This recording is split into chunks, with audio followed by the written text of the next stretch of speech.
यो हो बहसको साथमा कामना सेवा विकास बैंक, प्रगतिको आधार कामना सेवासँगको कारोबार।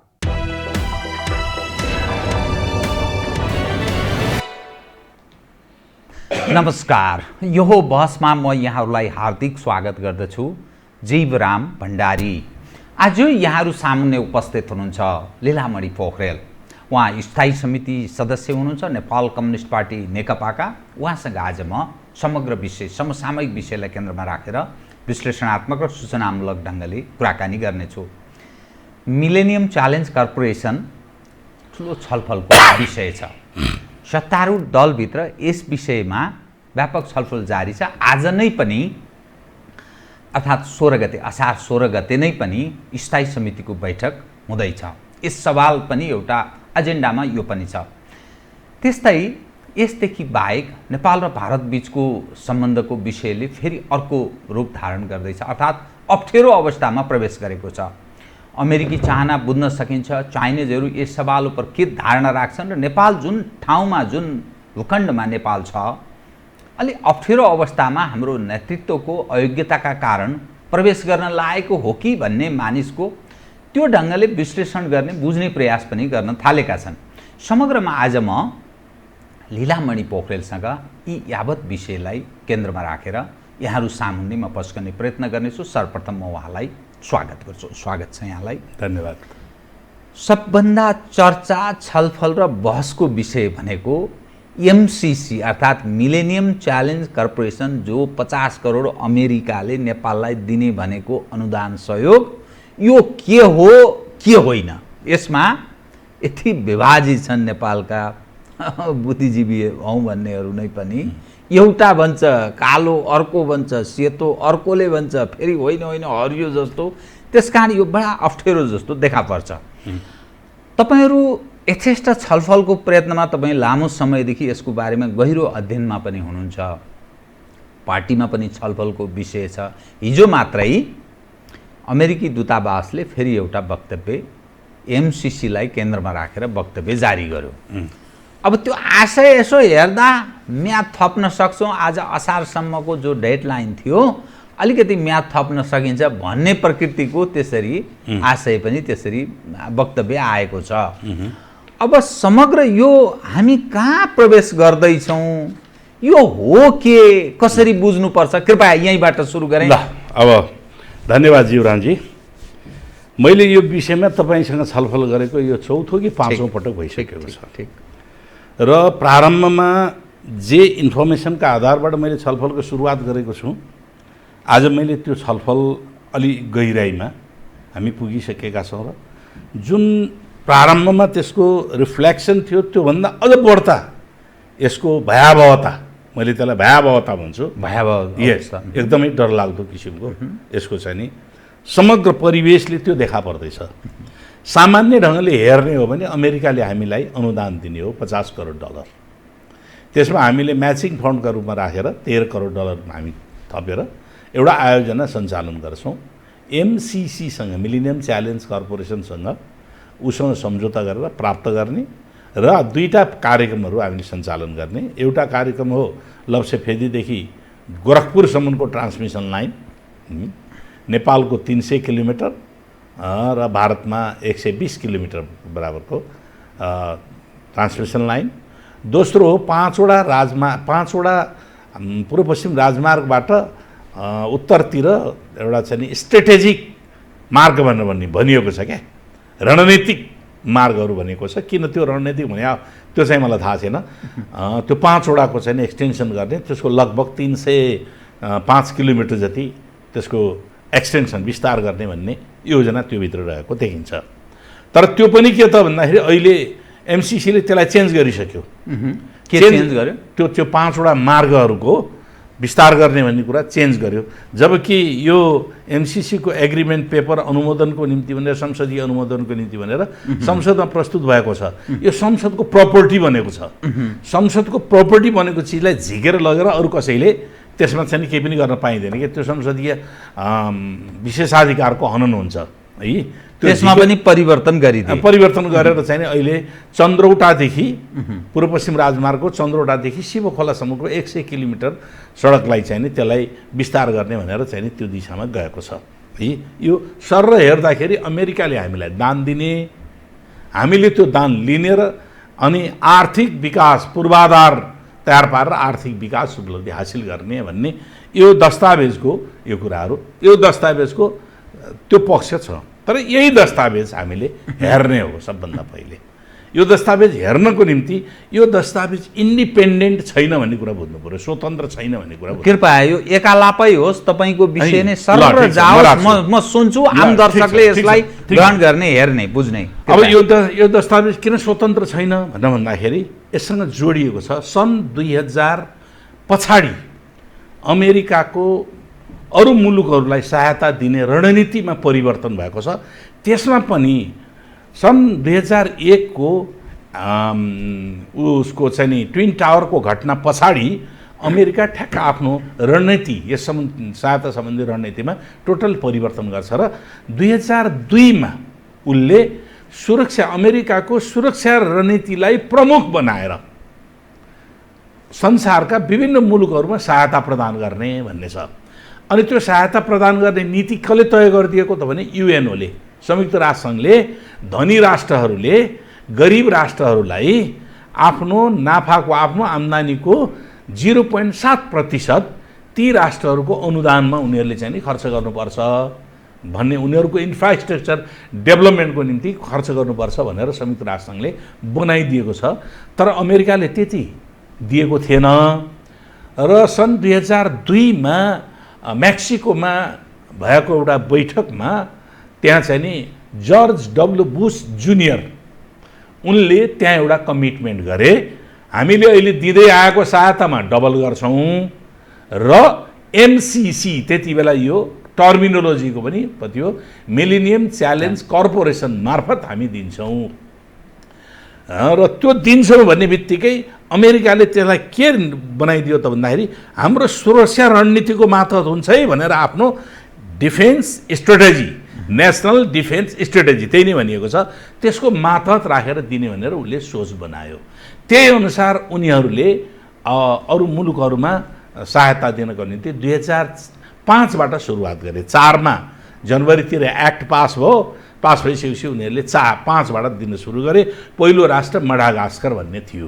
आज त्यो मडागास्करको चाहिँ नि सहायता 110 मिलियनको थियो प्रारम्भमा एग्रिकल्चर सेक्टरमा चाहिँ उ गर्नका निम्ति। अहिले मडागास्करसँगको त्यो सहायता नै ब्रेक भएको छ र त्यहाँ कोरियन कम्पनीलाई, त्यो कोरियन र भारतीय कम्पनीलाई त्यो लगभग 13 लाख हेक्टर जमिन, त्यहाँको 13 लाख हेक्टर जमिन लिजमा दिएको छ। त्यसै गरिकन लगभग 9-10 लाख हेक्टर जमिन इन्डियन कम्पनीलाई रेप्सिड ओइलदेखि लिएर अरू केही उत्पादन गरेर विदेश पनि पठाउने भनेको छ।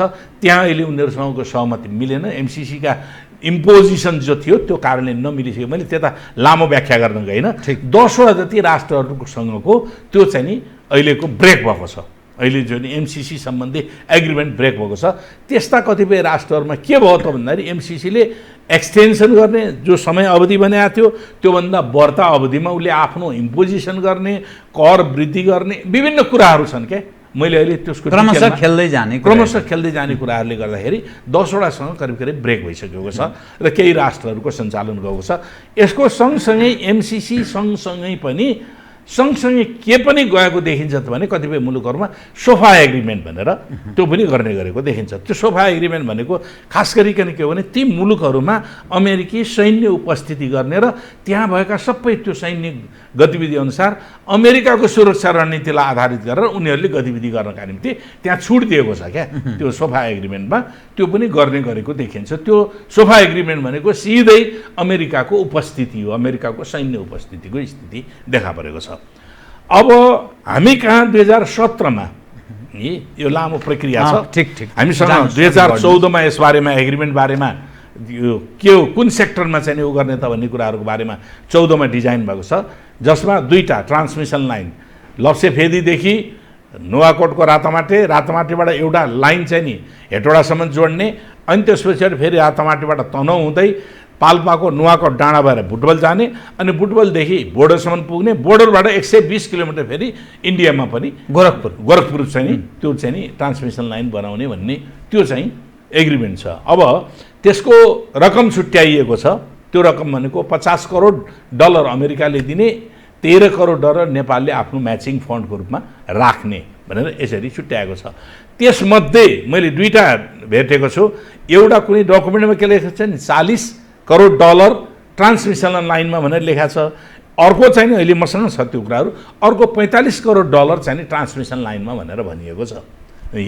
अब अर्को बाँकी रकम चाहिँ नि इन्फ्रास्ट्रक्चर पूर्वाधार तयार पार्नका निम्ति, त्यसको प्लस पूर्वाधार तयार पार्नको निम्ति नेपाल सरकारले राख्ने भनेको म्याचिङ फन्डको $4 करोड पूर्वाधार, जग्गा एक्विजिसन अथवा जग्गा अधिग्रहण गर्नेदेखि लिएर अफिस स्थापना गर्ने, स्टाफहरू तयार पार्ने अनि इन्भाइरोन्मेन्टल चाहिँ नि एसिस्टमेन्ट गर्ने इत्यादि कुराहरूका निम्ति भनेर त्यो रकम छुट्याइएको छ।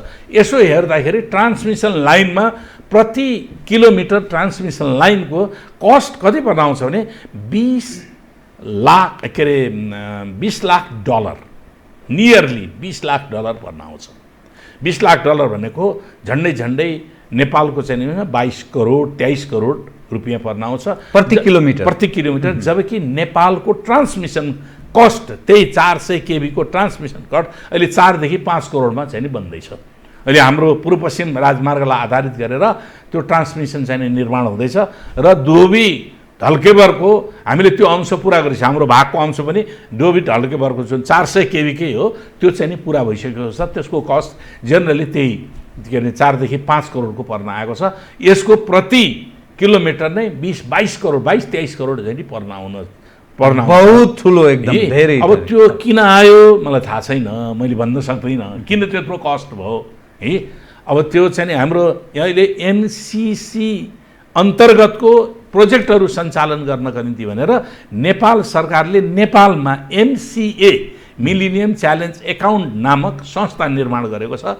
नेपाल सरकारले निर्माण गरेको कानुन बमोजिम गठन आदेश समिति गठन गर्यो, तर त्यो MCA भन्नेलाई पूर्ण स्वायत्त अधिकार दिएको छ। त्यो MCA गठन भइसकेपछि त्यसको काम कारबाही, त्यसको रिपोर्टिङ, त्यसको निर्देशन सबै काम, त्यसको ब्याङ्किङ कारोबार सबै उसले आफ्नो स्वतन्त्रतापूर्वक गर्छ। नेपाल सरकारले कुनै पनि हस्तक्षेप गर्न पाउँदैन। एउटै मात्रै ठाउँमा पुग्छ, कोर्टले कुनै केसहरू पर्यो भने कोर्टमा गएर नेपाल सरकारले आफ्नो अपिल गर्न सक्ने, त्यो कुरा बाहेक अर्को केही पनि छैन। त्यसले सबै निर्देशन कहाँबाट प्राप्त गर्ने त भन्दाखेरि MCCबाट, मिलेनियम च्यालेन्ज कर्पोरेसनबाट निर्देशन प्राप्त गर्ने र त्यसको रिपोर्टिङ गर्ने पनि त्यही कामहरू गर्दछ। अब यो यसको एक्चुअल, अब त्यसबाट यहाँ हामीलाई के भनिएको छ भने यस दस्तावेजमै छ नेपालको यो MCCको प्रोजेक्ट ट्रान्समिसन लाइन मात्रै प्रोजेक्ट कम्प्लिट हुँदाका दिन नेपालको जनसङ्ख्या 3 करोड 15 लाख पुग्नेछ अनुमान गर्छ क्या। 3 करोड 15 लाख जनसङ्ख्या पुगेको बेलामा नेपालमा नेपाली 2 करोड 30 लाख जनताले त्यसबाट बेनिफिट पाउनेछन्। यो कहाँ बन्छ त भन्दाखेरि काठमाडौँबाट गण्डकी करिडोरबाट निस्केर पाल्पा भएर बुटवल हुँदै बोर्डरसम्म यतिबाट हामी 2 करोड 30 लाख जनताले बेनिफिट प्राप्त गर्ने भनेपछि यो गण्डकी कोरिडोरभित्र त्यत्रो 2 crore 30 lakh population rest of the country, बाँकी मुलुकमा 75 लाख के अरे 85 लाख लगभग 75-85 लाख जनसङ्ख्या मात्रै छ त।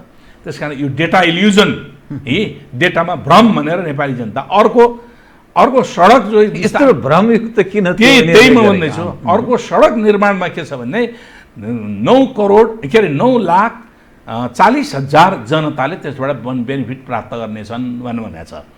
अब पहिलो कुरो त सडकहरू जुन पहिले छुट्याएको त्यो सडक क्यान्सल गरिसक्यो र 100 किलोमिटरको चाहिँ नि इस्ट वेस्ट हाइवेलाई चाहिँ नि उ गर्ने भनेको छ। त्यो इस्ट वेस्ट हाइवेमा अपग्रेड गरे बापत 9,20,000 के अरे 40,000 जनताले अनि कसरी त्यो इस्टिमेट गरेको छ मलाई थाहा छैन, त्यो कसरी बेनिफिट प्राप्त गर्छन् भन्ने कुराहरू अहिले अमेरिकी दूतावासले स्टेटमेन्ट दिएकोमा पनि नेपाली जनताले यति लाभ हासिल गर्ने नेपाली जनताले प्राप्त गर्न नपाउने भयो भनेर दिएको देखाएको छु मैले। त्यस कारणले यो सबै के छ त भन्दाखेरि डेटा इल्युजन किन त्यो गरिँदैछ त नि किन त्यो गरिदिन्छ? पहिलो कुरो चाहिँ नि हाम्रो चाहिँ नि सडक विस्तार कार्यक्रम भन्यो, किन चेन्ज गरियो? दोस्रो, यो आयोजना जो ट्रान्समिसन कम्पनी सम्बन्धी आयोजना छ, यो ट्रान्समिसन लाइन निर्माण गर्ने सम्बन्धी आयोजना छ, यसको औचित्यता मैले अहिलेसम्म पनि पुष्टि गर्न सकेको छैन। तपाईलाई चाहिँ के लाग्छ? किन भन्दाखेरि म किन त्यो पुष्टि गर्न सकेको छैन भन्दाखेरि हाम्रो पूर्व पश्चिम राजमार्गलाई आधारित गरेर निर्माण भएको नेसनल ग्रिड, राष्ट्रिय प्रसारण लाइन भन्ने छ, त्यो 132 केबी को अब हामीले विद्युत उत्पादन गरेर त्यसमा हाल्दाखेरि त्यो साँगुरो भयो। त्यस कारणले त्यसको चाहिँ नि क्यापासिटी, त्यसको क्षमता अभिवृद्धि गर्ने भनेर अहिले नेपाल सरकारले विद्युत प्राधिकरणको कार्यक्रमभित्र राखेर त्यसको अपग्रेड गर्ने कार्यक्रम गरिरहेको छ, काम भइरहेको छ। दोबीदेखि अहिले चाहिँ नि ढल्के बरसम्मको काम सुरु हो, त्यसदेखि हेटौडासम्मको त्यो पनि फेरि अर्को चरणमा छ। पूर्व धनगढीसम्म के अरे अतरियासम्मको कार्यक्रम त्यसको चाहिँ नि प्रोजेक्ट डिटेल DPR पनि तयार भइसकेको छ। अब त्यस पछाडि हाम्रा नदीको नेचर के छ भने उत्तर दक्षिण छ। हामीले के बनाएका हौँ त भन्दाखेरि उत्तर दक्षिण नदीहरूका त्यसको विद्युत उत्पादन गरेर नेसनल ग्रिडमा हाल्नका निम्ति एउटा डिस्ट्रिब्युसन, त्यहाँबाट चाहिँ नि के अरे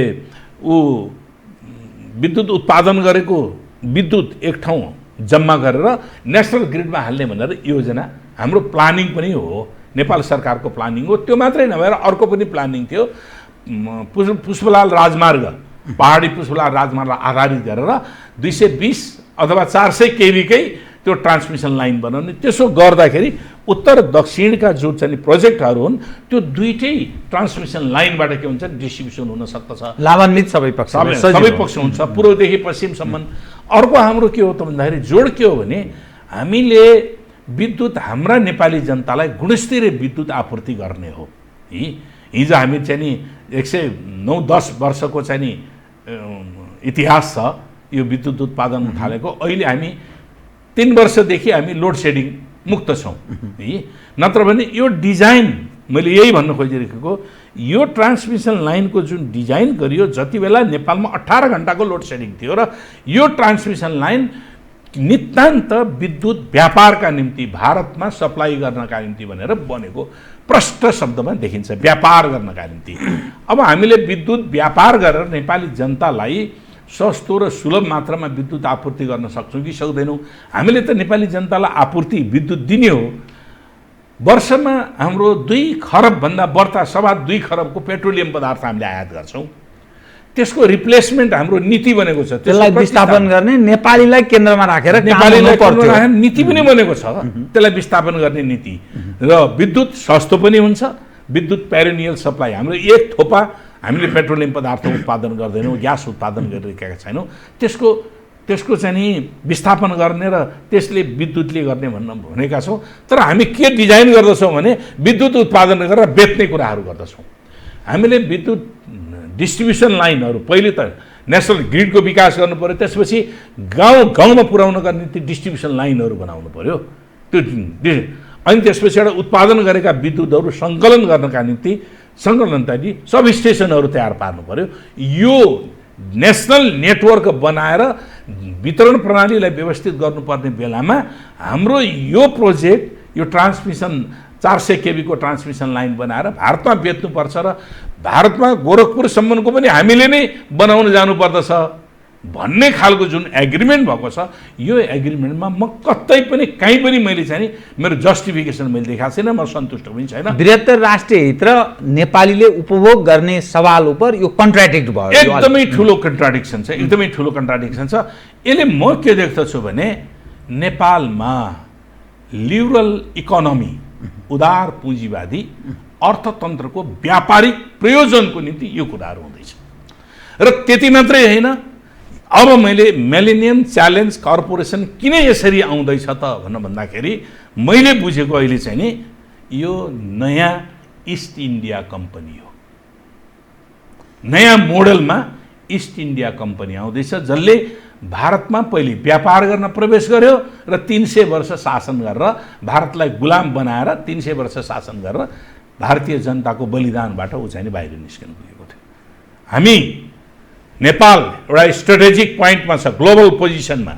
2 ठुला मुलुकहरू छन् उत्तर र दक्षिणतिर, चीनको राजनीतिक प्रणाली फरक छ, भारतको राजनीतिक प्रणाली फरक छ।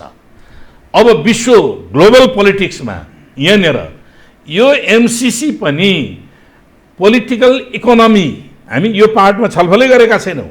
यो राजनीतिक अर्थशास्त्रको आधारबाट ग्लोबल इकोनोमिक एन्ड पोलिटिकल है भूमण्डलीकृत आर्थिक राजनीतिक उद्देश्यबाट नेपालमा सामरिक महत्त्वको मुद्दा बनाएर यो प्रवेश गरिरहेको छ। र नेपाल ल्यान्डलर्ड कन्ट्री हो, भूपरिवेष्टित देश छ र एसियाको निम्ति स्ट्रेटेजिक सामरिक महत्त्वको केन्द्र पनि छ। अब भूमण्डलीय राजनीतिमा के देखा पर्दैछ अहिले तपाईँ हामी यसो हेरौँ, 19औं शताब्दी युरोपको शताब्दी थियो। युरोपको इकोनोमिक डेभलपमेन्टदेखि लिएर सबै साम्राज्य। 20औं शताब्दी अमेरिकाको शताब्दी भएको छ। अहिले अमेरिकाको सुपर पावर बनिरहेको, पावर कन्फ्लिक्ट भएको होइन, दुई ध्रुवीय थियो, रुसको अवस्थिति हुन जस्तो दुई ध्रुवीय थियो, रुसको अवसान पछाडि, रुसको विघटन पछाडि एक ध्रुवीय भएको छ। 20औं शताब्दी अमेरिकाको लिडरसिप। अब 21औं शताब्दी राजनीति, अर्थव्यवस्था, व्यापार, सुरक्षा, प्रविधिको विकास सबैमा एसिया भन्दैछ। त्यो एसियाको पनि त्यो पावरफुल कन्ट्रीको कुन इमर्ज गर्दैछ भने चीनले इमर्ज गर्दैछ। पोलिटिकल सिस्टम पनि अमेरिकासँग डिफर गर्छ है, पोलिटिकल सिस्टमै डिफर गर्छ। सबै कुरामा उसले के गर्न थालिरहेको देखिन्छ भने सुपरसिड गर्न उसले अमेरिकालाई कमजोर हुने स्थितिमा पुर्याइरहेको बेलामा अब अमेरिकाको यहाँनिर एउटा गम्भीर इन्ट्रेस्ट के देखिन्छ भने इन्डो पेसिफिक आइपिएस भन्दा Indo Pacific strategy, Indo Pacific strategy, Hind महासागर रणनीति, हिन्द प्रशान्त रणनीति। यो इन्डो पेसिफिकलाई के गरिदियो त फेरि भन्दाखेरि यो वास्तवमा भन्यो भने इन्डो पेसिफिकको अवधारणा इन्डियन एकजना आर्मीले चाहिँ नि आर्मी म्यान क्याप्टेन गुरप्रीत खुरानाले निकालेका हुन्। 2008मा यो कन्सेप्ट निकालेको, तर 2017मा गएर त्यसलाई इन्डो पेसिफिक रणनीतिका रूपमा अमेरिकाले आफ्नो सुरक्षा रणनीतिको रूपमा त्यसलाई एडप्ट गरिदियो, जसलाई के मातहतमा राखिदियो भने अमेरिकाको नेसनल सेक्युरिटी स्ट्राटेजी अन्तर्गत त्यो इन्डो पेसिफिकलाई राखिदियो र यो हिन्द प्रशान्त क्षेत्रमा त्यो इन्डो पेसिफिक मातहतमा बसेर उसले आफ्नो सबै गतिविधिहरूलाई केन्द्रित गर्ने भनेर यो इन्डो पेसिफिकलाई अगाडि सार्यो। अब नेपाललाई इन्डो पेसिफिकको पार्टनर बनाइयो। हेर्नुहोस् यहाँनिर मैले इन्डो पेसिफिकको पार्टनर बनाइयो। त्यो इन्डो पेसिफिकको पार्टनर मध्येबाट अमेरिकन अहिलेको पोलिसीले के भन्छ त भन्दाखेरि हामीले दिने सहायता, हिन्द प्रशान्त क्षेत्रमा दिने सहायताहरू इन्डो पेसिफिकको रणनीतिको मातहत हुनेछन्। त्यसमा के हुन्छ? मिलेनियम च्यालेन्ज कर्पोरेसन पनि हुन्छ, युएस हेड पनि हुन्छ। यस्तै सहायताहरू इन्डो पेसिफिकको रणनीतिको मातहतमा हुन्छन्, जुन हाम्रो सुरक्षा रणनीतिको अङ्ग हो भन्न भन्यो हो। यही हो सब। यो सबभन्दा डेन्जर कुरा नै अहिले हामीले चाहिँ नि यो चाहिँ नि हामी पहिलो कुरो त इन्डो पेसिफिकको रणनीतिमा हामी पस्ने कि नपस्ने। अब सवाल के रह्यो भने यदि एमसिसीको मैले तपाईँले जो एमसिसी के हो भन्ने कुराहरू गर्नुभयो नि, मैले एमसिसी के हो भन्ने कुराहरू गर्दाखेरि यो मात्रै कुरो हेरेर त्यहाँदेखि एमसिसी बुझिँदैन। यहाँ कतिपयले भन्ने गरेका छन् कहाँ लेखा छ इन्डो पेसिफिक यहाँ भनेर भन्नुहुन्छ क्या। कहाँ लेखा छ? लेखेकै छैन। हो, यसमा लेखा छैन, इन्डो पेसिफिक लेखा छैन। तर सबै गभर्न गर्ने काम कसले गर्छ त? यसमा चाहिँ नि एमसिसी भनेर लेख्यो, अमेरिकन सरकार पनि लेखेन क्या। मिलेनियम च्यालेन्जको जरो चाहिँ आइपिएस अन्तर्गत रह्यो होइन। अब कतिपय मानिसको दाबीमा स्वनामधन्य बुद्धिजीवीहरू नै पनि जुन बेला एमसिसी र आइपिएसको कुरा गर्दा यो त आइपिएसको जन्म नै भएको थियो र एमसिसी उस बेलाको आइपिएस पछिल्लो के आधारमा यो प्रचार गरिरहेछन्, कुप्रचार हो भन्ने दृष्टिकोण राख्ने मानिस एकदम के भन्नुहुन्छ तपाईँ यसमा? म एकदम सरल उनीहरूलाई जवाब छ। पहिलो कुरो त म एउटा एमसिसीको अर्को भन्न खोज्दै थिएँ। एमसिसीले अहिले जुन सहायता दिने गरेको छ त्यसको पोलिसी बनाएको छ क्या। अर्को के पोलिसी बनाउँछन्? 3 क्याटेगोरी गर्छ सहायता दिनको निम्ति। एउटा गरिब राष्ट्रहरू, डेभलपिङ कन्ट्रीहरू है एउटा। दोस्रो द्वन्द्वबाट बाहिर निस्केका सङ्क्रमणकालीन स्थितिमा भएका राष्ट्रहरू। तेस्रो र नै ग्लोबल स्ट्रेटेजिक हिसाबले अमेरिकालाई प्रत्यक्ष मद्दत पुग्ने राष्ट्रहरू इजरायल, इजिप्ट जस्ता कतिपय मुलुकहरू छ नि स्ट्राटेजिकली उसलाई बेनिफिट दिने त्यस्ता राष्ट्रहरूलाई मद्दत गरिरहेको छ। यो तीनटा क्याटेगोरीमा। अब यो इन्डो पेसिफिक त 17 मा आएको, जन्मेकै थिएन। एमसिजी पहिलेको, एमसिजी त 2002 मा अवधारणा आएको। यो कहाँ जोड्न मिल्छ? ती महाशयहरूलाई ग्लोबल पोलिटिक्सको बारेमा, भूमण्डलीय राजनीतिको बारेमा उहाँहरूलाई अध्ययन गर्न अनुरोध गर्दछु। कहाँबाट जानुहोस् त त्यो अनुरोध गर्न भने 1949 बाट जानुहोस्। 1949 मा चीनमा समाजवादी क्रान्ति भयो। चीनले एउटा अर्कै मोडेलबाट आर्थिक सामाजिक विकासको दिशा पक्रियो, जुन बेला रुस समाजवादको एउटा केन्द्र बनिरहेको थियो र अमेरिका र रुसको क्यापिटलिस्ट मोड र सोशलिस्ट मोडको बिचको टक्कर थियो। दुईटा ध्रुवको, दुईटा पोलरको बिचमा टक्कर थियो र त्यो टक्करको बिचमा अर्को एउटा चाहिँ नि चीन शक्तिशाली, जसको संसारको सबभन्दा धेरै ठुलो जनसङ्ख्या भएको मुलुक नयाँ राजनीतिक प्रणालीका साथ विकास भयो र अमेरिकाका निम्ति अर्को खतरा पैदा भइदियो है। अब 1960 मा गएर जब रुस, अमेरिका के अरे रुस, चीनको एउटा शक्ति र पूर्वी युरोप समेतको शक्तिहरू गोलबन्द हुन आइसके पछाडि अमेरिकाले के गर्यो? उसकै लिडरसिपमा 1960 मा एसिया पेसिफिक भनेर बनाइदियो। अहिले एसिया पेसिफिक इकोनोमिक कोअपरेसन भन्ने छ, अहिले आर्थिक सहायता। एसिया पेसिफिक त्यसले के थियो भने विश्व राजनीतिलाई ध्रुवीकृत गर्नका निम्ति अमेरिकन क्याम्प र रसियन क्याम्प, सोशलिस्ट क्याम्प र क्यापिटलिस्ट क्याम्प भनेर त्यसले विभाजन गर्दै थियो। अब क्रमशः के हुँदै गयो त भन्दाखेरि त्यो एसिया पेसिफिक भित्र पनि रुसी र चिनिया राजनीतिक रूपले उनीहरूसँग पनि कतिपय सम्बन्धहरू, द्विपक्षीय सम्बन्ध, व्यापारिक सम्बन्ध आदि चिजहरू बढ्न थाल्यो। बढ्न थालेपछि चिनको अलिकति प्रभाव बढ्दै गयो। बढ्दै गएपछि चिनको प्रभाव बढ्नु भनेको रिभोल्युसनको प्रभाव बढ्दै गयो। त्यस पछाडि 1960 थियो, 1967 मा एसिया पेसिफिक के अरे आसियान भन्ने बन्यो। दक्षिण पूर्वी एसियाई मुलुकहरूको सङ्गठन भनेर चाहिँ आसियान बन्यो, जसको मेन उद्देश्य नै के हो त भने कम्युनिस्टको प्रभाव। तपाईँलाई याद छ त्यति बेला इन्डोनेसिया, फिलिपिन्स, तपाईँ चाहिँ नि यो दक्षिण पूर्वी एसियाका मुलुकहरूमा कम्युनिस्टहरूको ज्यादै ठुलो प्रभाव बढेर गइसकेपछि त्यसलाई चेको गर्नको रोक्नका निम्ति इन्डोनेसियामा त कत्लेआमै भयो, फिलिपिन्समा कत्लेआम भयो। लगभग चाहिँ 20-25 लाख कम्युनिस्टहरूलाई मारियो इन्डोनेसियामा। त्यसै गरी 4-5 लाखलाई मार्कोसले चाहिँ फिलिपिन्समा मारेका थिए है। त्यो प्रभाव रोक्नका निम्ति त्यो आसियान बनेको थियो, त्यो मिलिट्री अर्गनाइजेसन पनि थियो। अब यही आसियानभित्र पनि पछिल्लो चरणमा आउँदाखेरि चिनको, आसियानका कतिपय मुलुकहरूसँग चिनको राम्रो सम्बन्ध भयो। जस्तो बर्मासँग, बर्माको त्यहाँको लिबरल डेमोक्रेसीको नाममा सुकीलाई अमेरिकाले साथ दियो। त्यहाँको जुन्ता सैन्य जो छ जसलाई चिनको चाहिँ नि सहयोग रह्यो। त्यस्तै थाइल्यान्डमा त्यही प्रकारको भएर थाइल्यान्डसँग त जोइन्ट मिलिट्री अपरेसन पनि गरेको छ चिनले। यसै एवं रीतले ती मुलुकहरूसँगको चिनको एउटा राम्रो आर्थिक सम्बन्ध विकास भएर गइसकेपछि उनीहरू जुन उद्देश्यका साथ गठन गरेको थियो अमेरिकाको लिडरसिपमा, त्यो कुराहरू सफल हुन सकेन। त्यसकारण त्यसको डेभलपमेन्टको बिचमा शीतयुद्ध अगाडि बढ्दै गयो। चिन र रुसको बिचको पनि कन्ट्राडिक्सन भइसकेपछि अब रुसलाई फ्रेगमेन्ट गर्न, टुक्रा टुक्रा पार्नका निम्ति अमेरिकाको रणनीति कामयाब भयो। रुस विभाजित भयो। सोभियत युनियन के भयो त भने विभक्त भयो, 16-17वटा टुक्रामा विभक्त भयो। त्यो विभक्त भएको पिरियड यो चाहिँ सन् 2000 को एउटा क्लाइमेक्समा अमेरिका सबभन्दा सुपर पावर बन्न पुग्यो, एकल पावर बन्न पुगेको थियो। त्यति बेला एकल पावर, एक ध्रुवीय विश्वको रूपमा स्थित। 2000 पछाडि चिनको आफ्नो, चिनले त 1979 मा आफूलाई ओपन खुल्ला परिस्थिति, खुल्ला बजार भन्दा पनि खुल्ला नीति अन्तर्गत ल्याइदियो।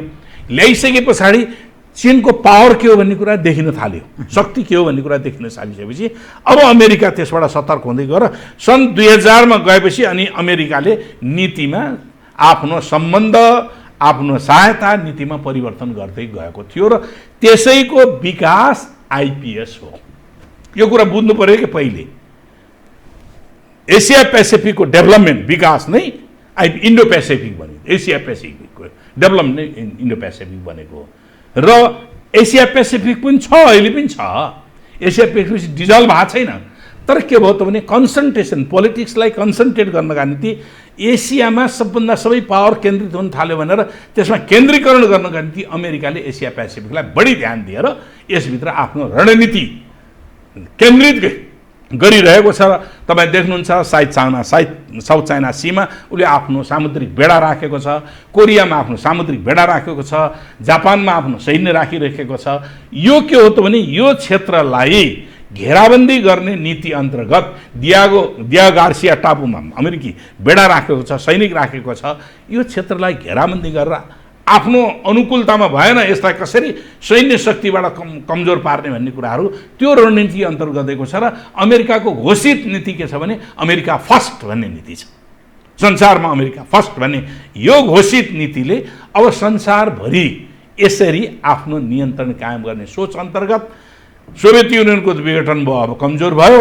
अब के हो त भन्दाखेरि चीनलाई विघटन गर्नका निम्ति एन्टी चाइना इन्सर्कलमेन्ट पोलिसी भनिन्छ। चीन विरोधी घेराबन्दी नीति अन्तर्गत नेपाललाई सामरिक महत्त्वको केन्द्रको रूपमा प्रयोग गर्न खोजिएको छ। यो मामुली 50 करोड रुपियाँ नथिङ, केही पनि होइन। यो 50 करोड त नेपालभित्र प्रवेश गर्ने माध्यमको रूपमा, एउटा व्यापारिक माध्यमको रूपमा मात्रै प्रवेश भएको। नेपाली जनताको दुःख कष्ट देखेर, नेपाली जनतामाथि दया जागेर, नेपाली जनताले दुःख पाए, गरिब भए भनेर त गरिबी निवारण गरिदिन आएको हो र। अमेरिकामा चाहिँ नि त्यत्रो काला र गोरा जातिको बिचको विभेद गरेर कालालाई दिउँसै मार्ने होइन, त्यहाँका जनताको चाहिँ नि त्यहाँ घरवास नभएर के अरे सडकमा बस्ने मान्छेहरू करोडौँ छन्। हामी कहाँ त बरु घरवास नभएर सडकमा बस्ने मान्छेहरूको सङ्ख्या त होला 1000सम्ममा होला, 1000सम्ममा होला है घरवास नहुने मान्छे, त्यो स्थिति छैन। तर अमेरिकामा सडकमै जीवन बिताउनेहरू त करोडौँ जनता छन् त। खोइ त त्यो करोडौँ जनताको मुक्ति र स्वतन्त्रताको निम्ति, उनीहरूको समृद्धिका निम्ति खोइ त गरेको। त्यस कारणले यो नेपालमा कुनै नेपाली जनताको माया लागेर, नेपालको गरिबी देखेर, अभाव देखेर नेपाललाई समृद्ध बनाउनका निम्ति साह्रै द्रवीभूत भएर हामीलाई यो अनुदान दिन आएको होइन। यो ग्लोबल इकोनोमिक र स्ट्राटेजिक पोलिसी अन्तर्गत नेपाललाई सामरिक महत्त्वको केन्द्र बनाउन दीर्घकालीन रूपमा यो नीति अन्तर्गत आएको हो। तपाईँले के देख्नुहुन्छ भने यसैलाई 5 वर्षे प्रोग्राम भन्नुहुन्छ नि, 5 वर्ष पछाडि पनि यो प्रोजेक्ट रहेसम्म रहिरहने प्रावधान यही छन्। 5 वर्षमा यसको अन्त्य हुँदैन। 5 वर्षमा यो प्रोजेक्टको टर्मिनेसन होला, तर यो प्रोजेक्टले लिएको स्वामित्व गरेको त्यो सबै चिज एमसिसीको नियन्त्रणमा हुन्छ। अब यसमा दुईटा कुरा अलिकति स्पष्ट पारिदिनुहोस् है त। यो एमसिसी र आइपिएसको कुरा गर्दा पछि जसरी एमसिसी पहिले नै जन्मियो, आइपिएस पछि जन्मियो जो भनिन्छ, तर एमसिसीलाई त्यसको एउटा अङ्गको रूपमा प्रवेश गराइसकिएको छ। त्यसकारण यसमा दुविधामा नरहौँ भन्ने यहाँको आशय हो। एकदमै म तपाईँलाई अर्को कुरा पनि भन्छु। त्यसमा यो अर्को चाहिँ यसमा अलिकति थपिदिनुहोस् त। यो अमेरिकी सैन्य रणनीति अन्तर्गत, अमेरिकन स्ट्राटेजी अन्तर्गत यो सबै काम भइरहेछ भने कुनै त्यस्तो आभास या सूचना यस क्षेत्रमा उनीहरूको सैन्य उपस्थिति यो एसिया क्षेत्रमा त्यसको केही तयारी छ भन्ने पनि केही आभास हुन्छ कि, अथवा अन्तर्राष्ट्रिय घटनासँग जोडेर कुनै विषयहरू त्यसरी प्रवेश गराउने तयारी पनि केही छ? तपाईँले चाइना सर्कलको जुन कुरा गर्नुभयो त्यो चाहन्छन् पश्चिमाहरू, खास गरी अमेरिका भन्नुभयो नि, त्यस्तो पनि केही छ, सूचना छ तपाईँसँग? यस केही चिज छ। जस्तै कृपया। अब के छ भन्नुहुन्छ भने नेपालमा दीर्घकालीन रूपले मैले भने नेपाल यस्तो ठाउँ हो। अब हामी इतिहासमा जाउँ अलिकति, कृपया 2030 सालतिर जाउँ। 30 सालतिर खम्पा विद्रोह भएको जस्तो मलाई जानकारी छ।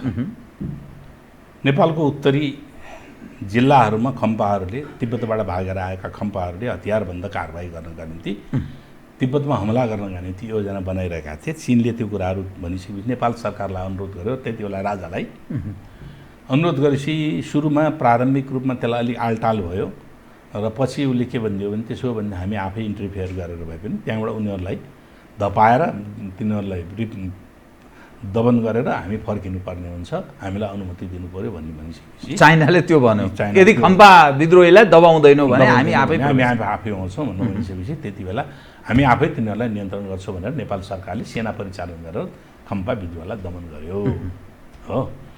खम्बा विद्रोहमा प्रयोग भएका हतियारहरू के थिए तपाईँ देख्नुहुन्छ, टुँडिखेलमा प्रदर्शन गरेका थियो, हामीले हेर्न गएका सबै अमेरिकन र इटालियन हतियारहरू थिए। अब तपाईँ एउटा कुरा बुझ्नुहोस्, एउटा किताब तपाईँले खोज्नुहोस् है, शीत युद्धका टुहुराहरू भनेर है, एउटा चाहिँ अमेरिकन शीत युद्धका टुहुराहरू, अझ तिब्बतका टुहुराहरू भन्ने पनि त्यहाँ गरिएको छ। त्यसमा चाहिँ नि नेपालमा सिआइएको प्रतिनिधि जो बसेका थिए उनले के माग गरेका छन् भने मुस्ताङ जिल्ला अटोनोमी बनाइदिनु पर्यो, त्यहाँ हामीलाई केही समय बस्न दिनु पर्यो। त्यही मुस्ताङ जिल्लामा खम्बाहरूलाई ट्रेनिङ दिएको थियो, ट्रेनिङ सेन्टर थियो। नेपाल सरकारलाई त पुरा थाहा थियो नि, ट्रेनिङ सेन्टर थियो। अहिले पनि जानुभयो भने त्यहाँ बङ्करहरू छन्, त्यो ट्रेनिङ गरेका बङ्करहरू छन्। अब त्यति बेला सीतापाइलामा सानो एयरपोर्ट थियो हो, त्यहाँबाट हेलिकप्टरबाट त्यहाँ के गर्थ्यो भने हतियारहरू ड्रप हुन्थे र त्यही हतियारले उनीहरूले तिब्बतका विरुद्धमा लडेका थिए। अब यसले के बुझ्नुहोस् भन्दै नेपाल चीनको विरुद्ध रणनीतिक रूपले महत्त्वपूर्ण रहेछ। त्यस कारणले सिआइएले पनि त्यो कुराहरू आफ्नो रिपोर्टमा उल्लेख गरिदियो। रिटायर भए उनी के भइसके, उनले त्यो कुराहरू लेखिरहेका छन्। त्यो कुरा तपाईँ त्यसको ऊ मात्रै पाउनुहुन्छ, थोरै सिनप्सिस मात्रै, उसमा किताब चाहिँ नि सबै प्रकाशित छैन, सिनप्सिस चाहिँ त्यसमा चाहिँ नि वेबसाइटमा जानुभयो भने पाउनुहुन्छ है। अब मैले त्यो किन पृष्ठभूमिमा राखेँ त, कृपया नेपाललाई जहिले पनि सामरिक महत्त्वको केन्द्रको रूपमा प्रयोग गर्न खोजिएको छ। इन्डियाले पनि चीनसँगको द्वन्द्वको बिचमा नेपाललाई प्रभावित पार्न खोजिएको छ हो। चीन आफैले पनि के छ भने उसको आफ्नो सेक्युरिटीका निम्ति नेपालमाथि बाह्य हस्तक्षेप भयो भने हाम्रो सेक्युरिटी कमजोर हुन्छ भनेर उसले के भनिरहेको छ, यहाँ कुनै पनि चीन विरोधी गतिविधि गर्न पाइँदैन भनेर चीनसँग पनि हाम्रो एग्रिमेन्ट छ नि। हाम्रो त दुवैतिर छ। भारतको विरुद्धमा पनि नेपाली भूमि प्रयोग गर्न पाइँदैन भन्ने छ, चीनको छिमेकीसँग कसैको विरुद्धमा नेपाली भूमि प्रयोग गर्न पाइँदैन भन्ने छ। यो हिस्टोरिकल कुरो हो। त्यस कारणले त्योदेखि यता लगातार 70 वर्षको अमेरिकासँगको सम्बन्धको कुराहरू गरिन्छ।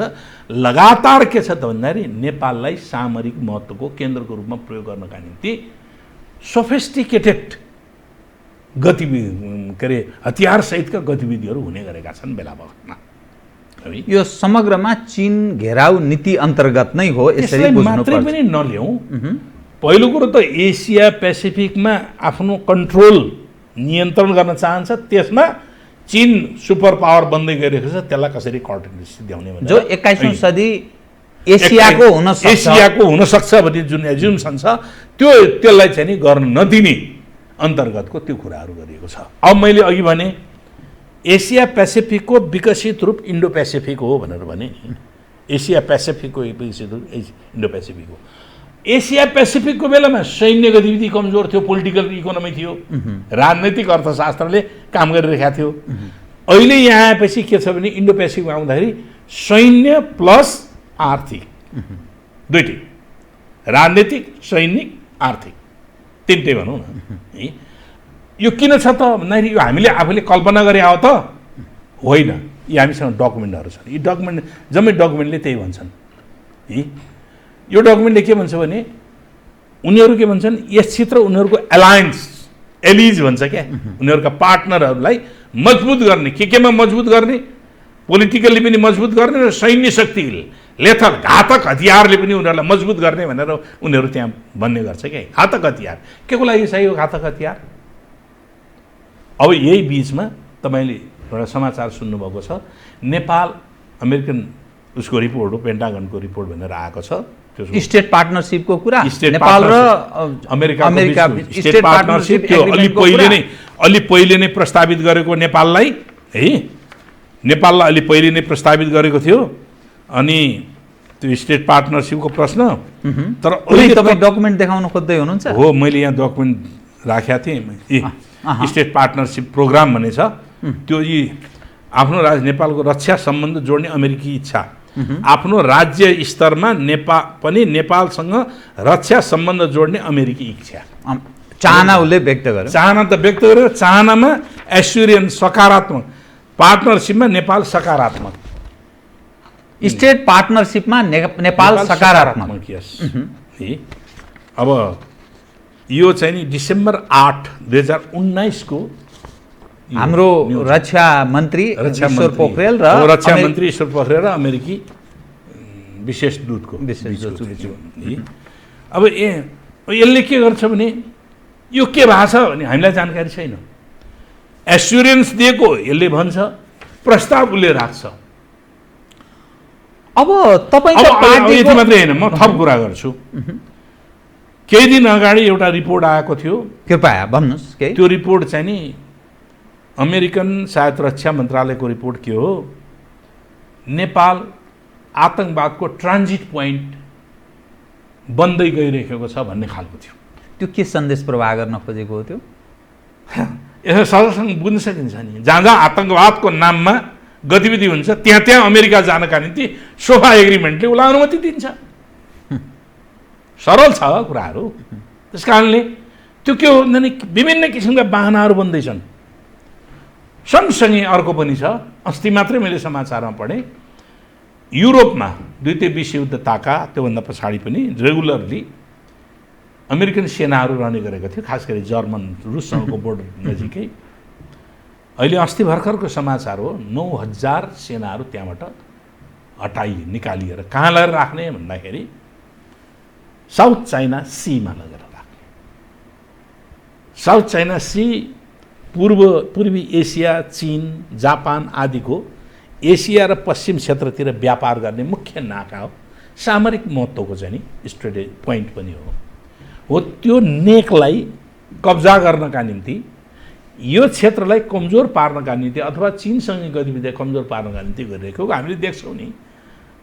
हङकङको घटना हैन, हङकङको घटनाहरू हामी देखिरहेका छौँ। के गर्न खोजिरहेको छ त भन्ने कुराहरू त हामी देख्छौँ नि। अब त्यसको निम्ति हाम्रो नेपालको भूगोल प्रयोग गर्नका निम्ति सामरिक महत्त्वको यति मात्रै एक्जिट छ। चीनलाई के अरे पाकिस्तान प्रयोग गर्न खोजिएको थियो, पाकिस्तान भएन, अनुकूल भएन। अफगानिस्तान प्रयोग गर्न खोजिएको छ, अफगानिस्तान पनि त्यो अनुकूलता भएन। एक दुईचोटि उइगुरहरूलाई, त्यो क्षेत्रका जातिहरूलाई उनीहरूलाई विद्रोहमा उतार्ने प्रयत्न भएको थियो, त्यो पनि भएन। त्यसपछि बर्मालाई प्रयत्न गर्न खोजियो, बर्मा पनि भएन। थाइल्यान्डलाई प्रयत्न गर्न खोजियो, थाइल्यान्ड पनि अनुकूल भएन। के अरे तपाईँ लाओस प्रयत्न गरिएको थियो, लाओस पनि भएन। हेर्नुहोस् है, अब के गर्न खोज्छ भने यसरी घेराबन्दी गरेर त्यहाँबाट चाहिँ नि यसलाई कमजोर पार्ने, समुद्रिक नाकालाई रोकेर चीनलाई कमजोर पार्ने योजना अन्तर्गत। अर्को सँगसँगै त्यो रिपोर्टमा अर्को के छ भने भारतलाई आतंकवादको खतरा छ भनेर, त्यो आतंकवादको खतरा भनेको के देखाउन खोजिएको छ? चीनको खतरा छ भनेर देखाउन खोजिएको। जबकि भारत र चीनको बीचको ठुलो व्यापारिक सम्झौता छ, खरबौंको व्यापारिक सम्झौता छ। उनीहरू आफ्नै इन्ट्रेस्टमा दुईटा मुलुकहरूको बीचको सहमति छ त्यो हो। अनि फेरि इन्डियाको पोलिसी के देखिन्छ भने कहिले अमेरिकासँग एलायन्स गर्ने, कहिले रसियासँग एलायन्स गर्ने, कहिले चीनसँग एलायन्स गर्ने। त्यो व्यापारिक नीतिका अनुसार अस्थिर अन्तर्राष्ट्रिय सम्बन्ध देखिन्छ। फेरि त्यहाँ दुईटा राजनीतिक शक्तिहरू छन्, बीजेपी र कांग्रेस आएको बीचको पनि। त्यसलाई ग्लोबल पोलिटिक्समा पनि उनीहरूको आफ्नो स्वार्थले काम गरिरहेको छ। त्यस कारणले यो सबै स्वार्थको बीचमा हाम्रो इन्डिपेन्डेन्ट कन्ट्री, हाम्रो फरेन पोलिसी जो आइपिएसको पार्ट बन्न सक्दैन, हामी जहाँ आइपिएसको चाहिँ पार्ट बनाउने भनेर कुरा गरिएको छ। हाम्रो फरेन पोलिसीले के अनुमति दिँदैन भने हामी आइपिएसमा सामेल हुन सक्दैनौँ। किन? हामीले के भनेका छौँ भने अन्तर्राष्ट्रिय क्षेत्रमा कुनै पनि सैन्य वा गैर सैन्य कुनै पनि प्रकारको गुटमा हामी सामेल हुँदैनौँ भनेर हाम्रो फरेन पोलिसीले भन्छ। हाम्रो असंलग्न पर राजनीति हो, कहीँ पनि संलग्न नहुने भनेर भन्छ। हामीले पञ्चशीलका सिद्धान्त मान्छौँ भन्नुहुन्छ। अनाक्रमणदेखि लिएर कसैको विरुद्धमा सार्वभौमिकताको रक्षाको निम्ति सम्मान गर्ने आदि इत्यादि कुराहरू छन्। अब भन्नुहोस्, हाम्रो संविधानले दिँदैन, हाम्रो संविधानले त्यो कुरालाई निषेध गरेको छ। हाम्रो संविधानले नदिएको कुराहरू अहिले चाहिँ नि इन्डो पेसिफिक के अरे इन्डो पेसिफिकमा हाम्रो सामेल कसरी भयो?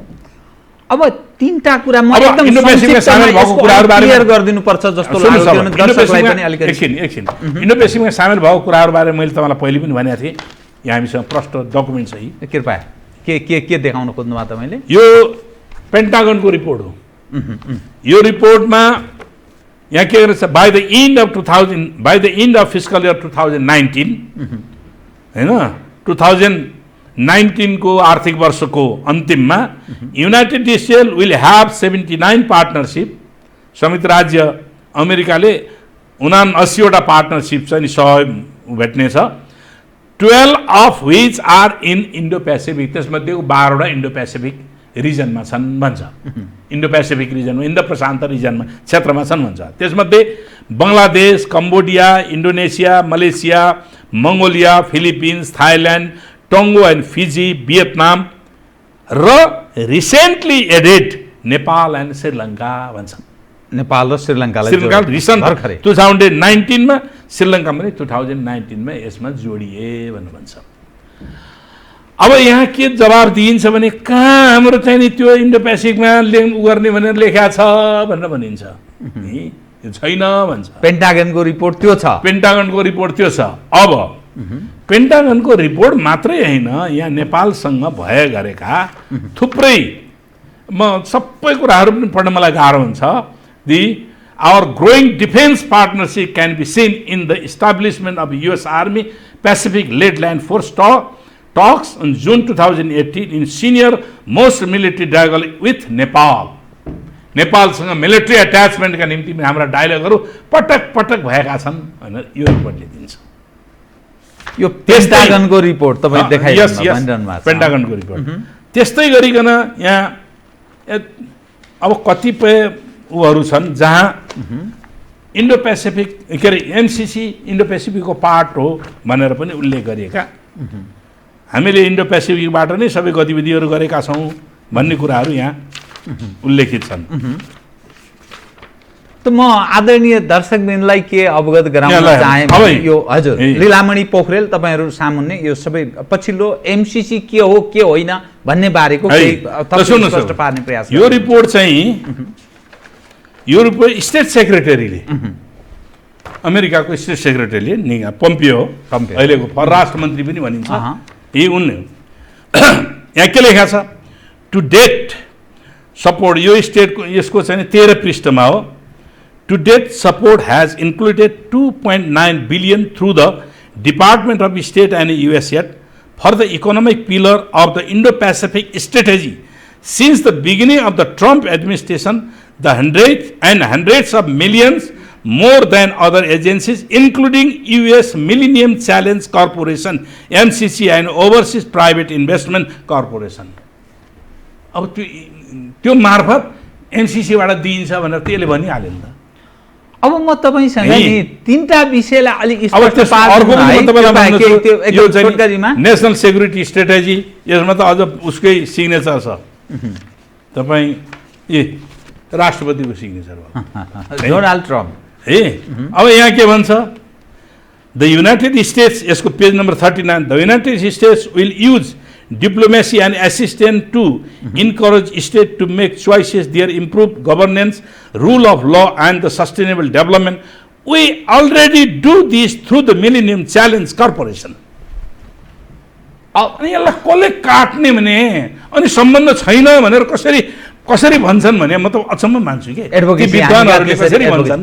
अब तीनटा विषय नि तपाईँ पार्टीको स्थायी समितिको सदस्य पनि भएको नाताले निर्णायक हैसियत पनि पार्टीमा राख्नुहुन्छ। अब यो स्टेट दुई पार्टनरशिप एग्रिमेन्ट पनि दुई देशबीच भइसकेको या हुने तयारीमा रहेको पनि अर्थ लाग्छ। यो सबै घटनाले उनले सहयोग गर्दाखेरि अमेरिकाले नेपाललाई दिने हरेक सहयोग एमसीसी अन्तर्गत मात्रै प्राप्त हुन सक्ने अवस्था पनि देखा पर्छ। यो सबै घटना त्यो जो आइपीएस एमसीसी मात्र हैन कि एमसीसी मार्फत बा अन्य यूएसए पनि अब के मार्फतमा आइपीएस अन्तर्गत आउने अब सहयोग लिने कि नलिने अनि तपाईहरुले अब स्थायी समिति अन्तिम कसरतमा छ यसको बारेमा छिनोफानो गर्ने।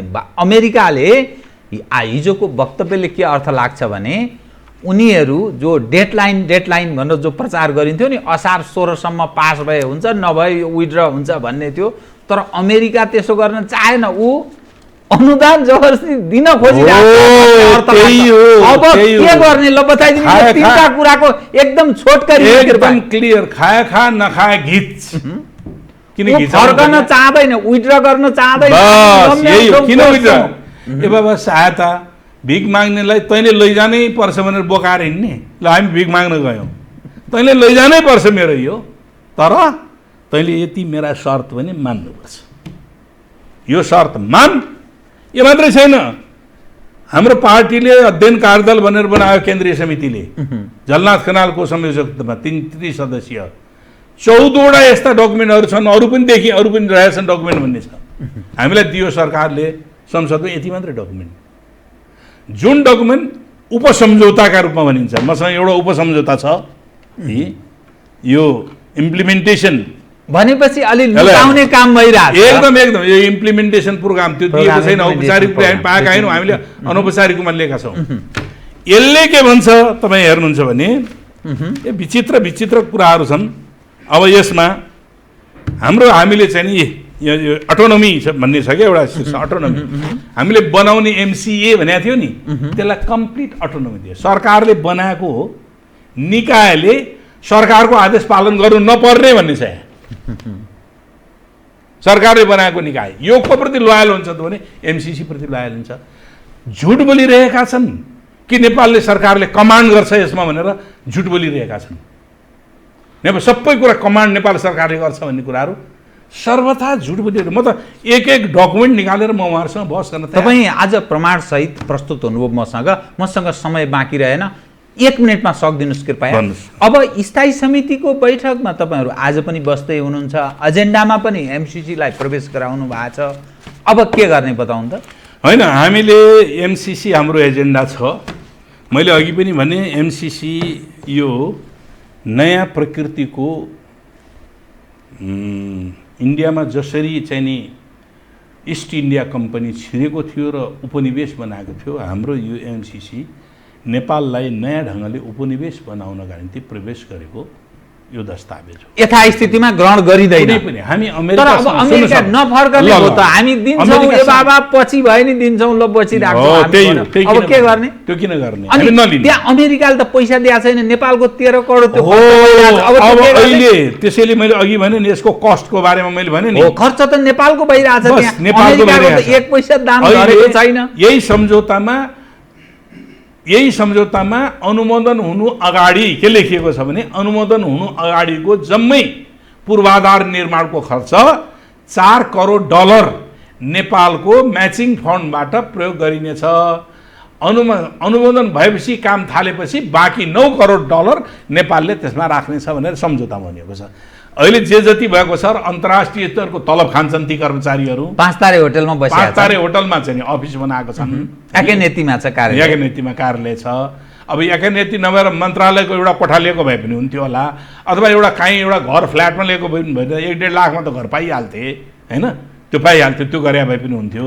कर्मचारीहरूले अन्तर्राष्ट्रिय स्तरको तलब खान्छन् है, कतिपयलाई पदेन मन परेर पनि नपरेर पनि त्यसभित्र बसेर काम गर्नु परिरहेको स्थिति पनि होला, कतिपयको त्यो स्थिति पनि छ। त्यस कारणले मैले के भन्छु भन्दाखेरि हामी अमेरिकासँग राम्रै सम्बन्ध, हाम्रो मित्र राष्ट्र हो, राम्रो सम्बन्ध कायम गर्न चाहन्छौँ। अमेरिकाको सहायता नचाहिने भनेका छैनौँ, हाम्रो शर्तमा, हाम्रो आवश्यकतामा अमेरिकाको सहायता हामीलाई चाहियो, हाम्रो आवश्यकता यही रूपमा लिइँदैन। हामी यही रूपमा कुनै पनि शर्तमा हुँदैन। पार्टीमा यो छलफल नभइकन सदनमा गयो भने सदनमा त जानै सक्दैन। पार्टीको एजेन्डा छ, पार्टीले चाहिँ नि सरकार पार्टीले बनाएको हो, पार्टीमा केन्द्रीय कमिटीको बैठकमा एजेन्डा आयो, केन्द्रीय कमिटीले अध्ययन कार्यदल बनायो, अध्ययन कार्यदलले रिपोर्ट पेश गर्यो, रिपोर्टले के भन्यो भन्दाखेरि यथास्थितिमा त्यो पारित हुन सक्दैन भनिदियो। अब यथास्थितिमा सक्दैन भनिसकेपछि अमेरिकाले के भनिदियो फेरि यही भनिएको छ। अब यो संशोधनको कुनै गुन्जाइस छैन भनेर यहाँनिर छ नि। यहाँ पहिले नै म तपाईँलाई देखाइदिइहाल्छु, मैले डकुमेन्टै ल्याएको छु। नेपाल कोष संशोधन स्वीकार्य छैन भन्यो, संशोधन स्वीकार्य छैन र प्रष्ट शब्दमा उसले भनिरहेकै छ। सायद मैले ल्याइने छु के हो ठिक छ। जोस् मसँग डकुमेन्ट छ, संशोधन स्वीकार्य छैन भन्ने कुराहरू अमेरिकाले प्रष्ट शब्दमा भनेको छ। हस्, अब म तपाईँसँग अरू विषय कुरा गर्न चाहन्थेँ। आज समयले यतिसम्म साथ दियो, तर आम दर्शकलाई मलाई लाग्छ तपाईँले धेरै स्पष्ट पार्ने प्रयत्न गर्नुभयो। पार्टी यही छ नि के एमसिसी हितबेबीले लागे नेपालको संसदीय यसलाई स्वीकार गर्न सक्छ त्यो भनिएको छ। संशोधन स्वीकार्य छैन भन्ने कुराहरूको भन्दै उल्लेख गरेको छ। हस्, म अरू विषय उठान गर्न चाहन्थेँ कि तर धेरै विषय अलि स्पष्ट पार्ने प्रयास गर्नुभयो, कार्यक्रममा आइदिनु भयो। धन्यवाद है, मलाई समय। धन्यवाद जीवरामजी। यो असाध्यै संवेदनशील राष्ट्रिय मुद्दा हो। यसमा नागरिकहरू सचेत बन्नुपर्छ। नागरिक सचेत भए यसलाई मुलुकको राष्ट्रिय सार्वभौमिकता संवेदनशीलतालाई जोगाउन सकिन्छ। म मेरो देशका जनताका जनप्रतिनिधिहरू कृपया यसका बारेमा सबै अध्ययन गरिदिनुहोस्। अध्ययन गरेर मात्रै बल्ल निर्णय तपाईँहरूको आफ्नो निर्णय दिनु होला। यो अध्ययन नदिएर भन्यो यस कारणले पास गर्नुपर्छ, हामीलाई 50 करोड डलर दिन्छ, यस्ता डलरहरू धेरै आउँछन्। हाम्रो करप्सन कन्ट्रोल गऱ्यौँ भने 50 अरब डलर यही निक्लिन्छ। हामीले देशको विकासको मोडालिटी ठिक ढङ्गले अगाडि बढाउन सक्यौँ भने खरबौँ डलर यहाँ आउँछ। हामीले उत्पादन गरेर बेच्न सक्यौँ भने हाम्रा त्यस्ता प्राकृतिक स्रोत साधनहरू छन् जसबाट मुलुकको समृद्धिको निम्ति हामीसँग प्रशस्त छ। हामीसँग अनुचित प्रकृतिले होइन उचित प्रकृतिका हाम्रा मित्रहरूसँग हाम्रो राम्रो सम्बन्ध भयो भने हामीलाई सहयोग गर्नका निम्ति बिना शर्त तयार छन्। हामी हिजो अरुण थर्डको विवाद उठेको थियो, एकैपटक हामीले के भनेका थियौँ त्यति बेला अरुण थर्ड चाहिन्छ, अरुण थर्ड चाहिन्न भन्यौँ। अरुण थर्ड चाहिन्छ किनभने हाम्रो विकासको निम्ति त्यो अनिवार्य छ, तर हाम्रो शर्तमा चाहिन्न किनभने वर्ल्ड ब्याङ्कको शर्त हामीले स्वीकार्य छैन। 10 मेगावाट भन्दा माथि अहिलेको स्थिति पनि त्यस्तै हो। अहिलेको स्थिति त्यस्तै हो। धन्यवाद छ यहाँलाई। आदरणीय दर्शकवृन्द, उहाँ हुनुहुन्थ्यो लीलामणि पोखरेल, स्थायी समिति सदस्य, नेपाल कम्युनिस्ट पार्टी नेकपा।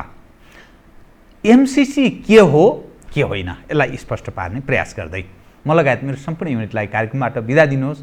तर यो हो टेलिभिजन, हेर्दै रहनुहोला। नमस्कार।